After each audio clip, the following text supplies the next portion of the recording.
일반적으로 한의사 면허증을 가진 사람들의 한약 처방은 비슷하다고 생각할 수 있는데요. 그렇지 않거든요. 한약 처방은 마치 도공이 도자기를 빚는 것과 같다고 볼 수가 있어요.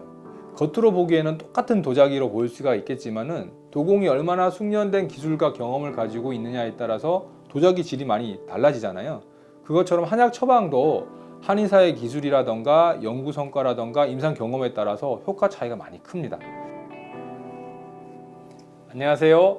오마니원 네트워크 세종점 대표원장 김대환입니다. 어렸을 때부터 좀 이 사회에 도움이 되고 싶다 이런 생각이 좀 많이 들었었던 것 같습니다. 한의사가 되고자 했을 때도 그런 생각이 좀 있었던 것 같거든요. 제가 한 7, 8년 전에 읽었던 책이 있었는데요.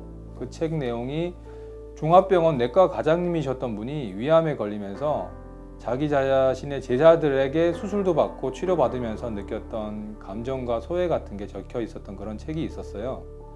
그 책에 보면은 이제 환자의 심정이 되어 보니까 불안하기도 하고 작아지기도 하고 생명의 소중함을 느끼기도 하고 그런 과정들이 기록되어 있는 그런 책이었거든요.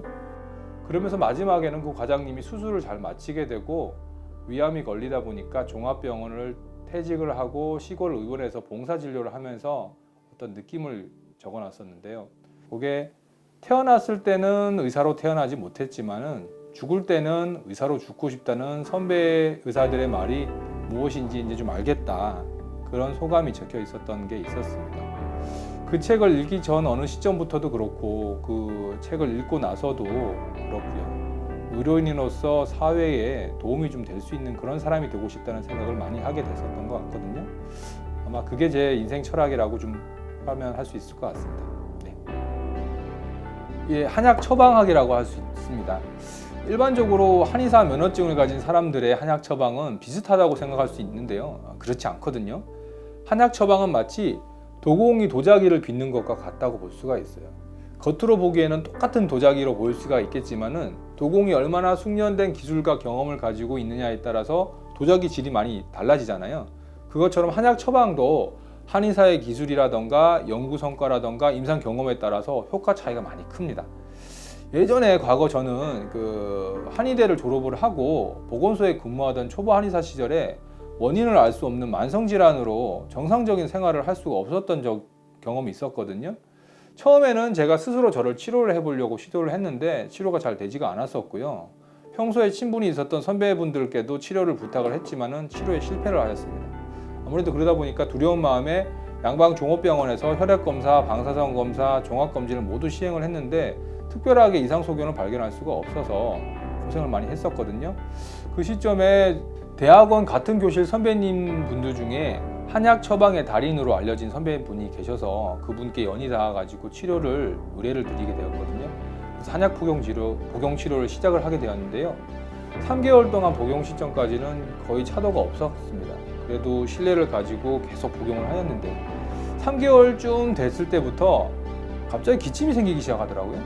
그러면서 가래를 엄청나게 뱉기 시작하더니 이틀 동안 가래 기침으로 두루마리 휴지를 2개 이상 사용하게 되기도 했을 정도로 가래가 막 나오기 시작을 하더라고요. 그러면서 오랫동안 지속되었던 질환들이 조금씩 좋아지더니 거의 다 나은 단계까지 가게 되었어요. 그리고 나서는 한 달 이상을 추가로 한약 복용을 하면서 운동도 하고 역타 건강관리 식이요법을 하면서 몸이 건강이 거의 원래 상태로 회복이 되는 경험을 했었습니다. 그 뒤로 아무래도 이제 그렇게 좋아지다 보니까 더욱더 한약 처방학의 공부에 매진을 하게 되고 평범한 한약 처방이 아닌 사람을 구할 수 있는 그런 처방을 구사하기 위해서 지금도 노력하고 있는 그런 상태라고 보시면 됩니다. 네. 처음 누군가에게 커피를 사주는 게 처음이라고 했었던 우울증을 앓던 고등학생 친구가 있었고요. 자살 시도까지 했었던 그런 친구였는데 그런 친구도 있었고 저를 보고서 한의사가 되고 싶다고 한의대 입시 공부를 시작했던 고등학생 여고생 아이도 있었습니다. 그리고 이제 서투른 손글씨로 손편지를 써가지고 감사하다고 편지를 전해줬던 유치원생 아이도 있었던 것 같고요. 최근에 내원했던 진료받던 아이인데 그 친구가 예전에는 천식으로 오랫동안 고생을 했었던 친구였거든요. 이제 기관지 천식하고 비염도 좀 심하고요. 기관지 확장제를 사용하다 보니까 밤새 기침하고 코 막히면서 잠을 이룰 수가 없었던 아이였어요.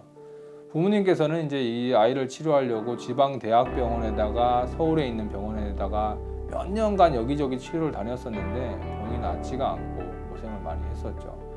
이제 저도 천식하고 비염 진료를 많이 봤었는데 그런 아이들 중에서도 그 정도로 심한 아이는 흔치는 않았었던 것 같거든요. 처음 진료보러 내원했었던 날 정말 아이 얼굴이 정말 창백해가지고 얼음처럼 창백했던 그런 기억이 좀 나네요.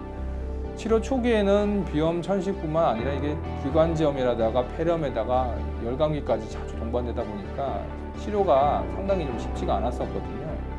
그래도 그동안에 항생제를 워낙 복용을 많이 한 상태라서 어머니께서는 고생을 좀 하더라도 항생제 복용 없이 치료를 하고 싶다는 그런 생각을 보여주셔서 저도 최대한 항생제 복용을 좀 피하고 한방 단독 치료를 좀 진행을 좀 했었습니다. 그래서 뭐 초기에 기관지염, 폐렴, 천식 발작 고비를 몇 번 정도 넘어가면서부터 치료를 진행을 했었는데요. 한 3개월 정도 치료하면서부터는 조금씩 좋아지기가 시작하더니 한 6개월 정도 지나면서는 기관지 확장제 없이도 일상생활이 좀 가능하게 되고 뭐 잠도 좀 수면 지장이 크게 없어지면서 잠도 좀 잘 자게 되고요. 기침이나 호흡 장애도 없이 개선도가 나타났었던 그런 적이 있었거든요. 이제 그 치료를 하고 나서 몇 년이 지나서 이제 최근에 내원을 했었는데요. 이제 잘 자고 잘 먹고 하다 보니까 키도 좀 많이 쑥 크고 살도 붓고 그러다 보니까 어머니께서 감사하다는 인사를 전해주시고 한 게 얼마 전입니다. 제가 이런 일을 하면서 좋은 일을 그래도 할 수 있다는 게 좀 감사할 마음이 많이 드는 게 되는 것 같고 이런 분들한테 제가 감사하다는 인사를 받을 만한 사람인지 부끄러운 마음이 들고 아직도 부족하다는 마음이 좀 많이 들고 그렇습니다. 한참 전에 한 10년, 15년 전에 꿈을 꾼 적이 있었는데요. 그때 이제 가을 정도 날씨였던 것 같은데 노인이 된 제가 병원 진료실에서 진료를 마치고 오후 느지막하게 나와서 해가 저무는데 노을을 바라보는 그런 꿈이었어요. 그 꿈을 꾸면서 나이 들어서도 늙어서도 제가 하는 일에 소신과 보람을 느끼면서 삶에 최선을 다하고 싶은 그런 마음이 드는 그런 꿈이었거든요. 현 시대에는 의료계가 이제 시대적인 흐름도 있고 의료법적인 부분도 있고 해서 소신 있는 진료가 이루어지기가 좀 어려운 시대적인 상황에 놓여 있는 것 같은데요. 10년 후에는 제가 계속 이런 소신껏 올바른 진료를 해나가면서 올바른 진료를 하는 어떤 중심에 섰으면 하는 그런 바람이 좀 있습니다. 너무 거창한가요?